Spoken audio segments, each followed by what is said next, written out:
Assalamualaikum warahmatullahi wabarakatuh. Alhamdulillah wa syukurillah wa nikmatillah.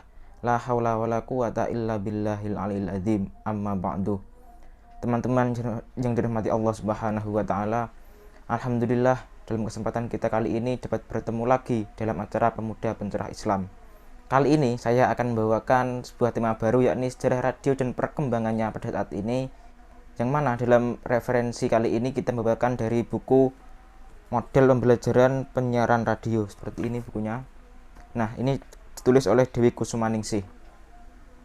Dalam buku ini diterangkan bahwasanya radio merupakan salah satu media massa yang dapat menyampaikan sebuah pesan kepada masyarakat, baik itu berupa informasi, hiburan, dan berita. Nah, tentunya radio memiliki begitu panjang sejarah dan perkembangannya hingga saat ini, yang mana radio ditemukan pada tahun 1900-an oleh seseorang yang berasal dari Amerika Serikat yang bernama Guglielmo Marconi.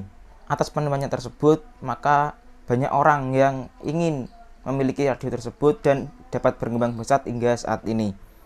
Sejak ditemukannya radio oleh Guglielmo Marconi, maka perkembangan radio begitu sangat pesat, terutama di negara Amerika Serikat, di mana pada tahun 1926 radio pertama kali di Amerika Serikat bernama National Broadcasting Radio atau NBR itu berkembang sangat pesat sekali dan dapat menyiarkan hingga sangat luas sekali kepada masyarakat.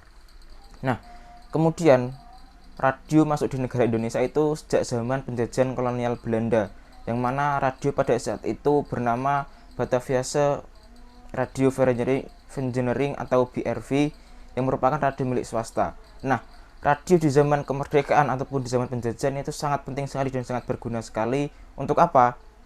Tentunya untuk memberitahukan dan menginformasikan kepada seluruh masyarakat di Indonesia bahwasanya kita harus semangat untuk meraih kemerdekaan ini.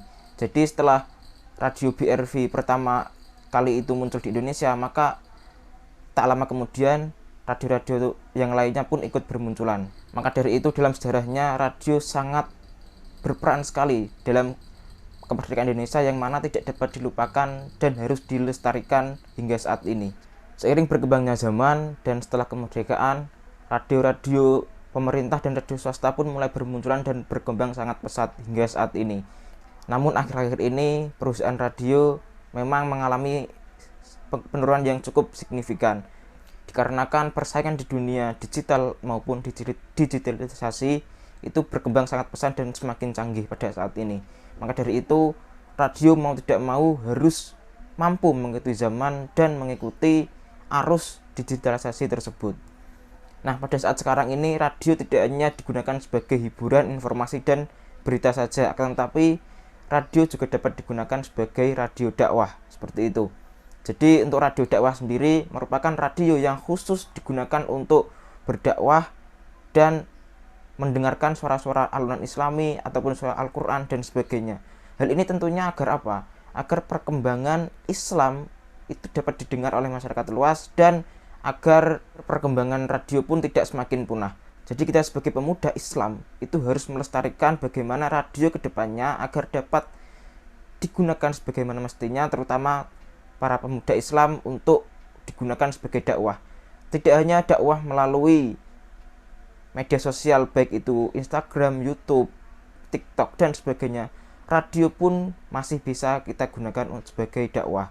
Seperti halnya ketika kita dalam mobil, ketika kita macet, kita bisa mendengarkan dakwah-dakwah dari ulama maupun ustadz-ustadz seperti itu. Kemudian ketika kita sedang nyantai atau mendengarkan sebuah radio yang mana radio dakwah, itu merupakan salah satu bentuk dakwah Islam yang dapat digunakan pada zaman sekarang ini.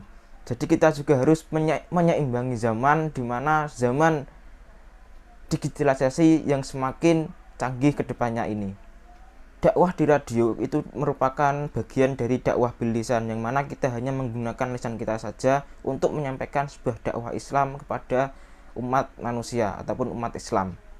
Jadi dakwah di radio artinya adalah memperlakukan dan memanfaatkan media yang canggih, media yang ada pada saat ini, terutama untuk mencapai sebuah tujuan dakwah. Kita sebagai pemuda Islam tentunya dakwah di radio tidak hanya digunakan sebagai ceramah saja ataupun musik-musik saja, Akan tetapi di dalam program kita bisa juga sisipkan tentang iklan maupun tentang waktu sholat ataupun sebagainya di dalam format program radio tersebut. Sebagai pemuda Islam, kita pun harus memiliki ide dan gagasan yang jernih untuk kedepannya. Tidak hanya ceramah di dalam radio ataupun di radio, akan tetapi kita juga bisa membuat iklan yang berbentuk ceramah di radio tersebut. Untuk itu para dai dan lembaga dakwah sebaiknya harus memanfaatkan media radio ini untuk digunakan sebagai radio dakwah. Tidak hanya radio dakwah tetapi juga dapat berdakwah di dalam radio seperti itu.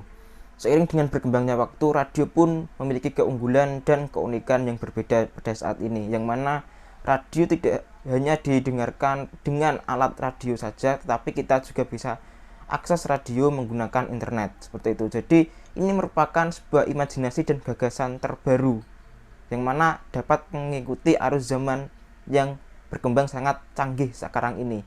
Maka dari itu kita harus bisa memanfaatkan media ataupun alat ini sebaik mungkin dan dapat untuk dikembangkan ke depannya seperti itu. Di balik kelebihan radio ada juga kekurangan dari radio itu sendiri, terutama di masa digitalisasi adalah kurang minatnya seseorang ataupun audiens yang ingin mendengarkan radio. Karena apa? Karena radio tidak menayangkan ataupun tidak menampilkan wajah dari seseorang tersebut. Akan tetapi hanya menampilkan suara seseorang ataupun yang berbicara di dalam radio tersebut. Oleh karena itu peminat ataupun pendengar dari radio itu sendiri sangat minim sekali karena seseorang merasa tidak puas hanya dengan menggunakan suara saja, tidak menampilkan gambarnya seperti itu. Dengan segala kekurangan dan kelebihan dari radio tersebut, radio telah menjadi sebuah alat yang dapat diandalkan dan cukup efektif dalam menyampaikan pesan walaupun di era digitalisasi seperti ini. Seiring berkembangnya waktu, kita harus melestarikan dari radio ini agar tidak punah dan hilang begitu saja, karena radio merupakan alat yang cukup efektif ketika kita menyampaikan pesan seperti itu. Mungkin cukup itu yang dapat disampaikan tentang sejarah dan perkembangan radio pada saat ini, juga tentang radio dakwah yang dapat digunakan. Apabila ada kata saya yang salah ataupun sikap saya yang kurang berkenan di hati Anda, saya mohon maaf yang sebesar-besarnya. Wallahul muwaffiq ila aqwamit thoriq. Wassalamualaikum warahmatullahi wabarakatuh.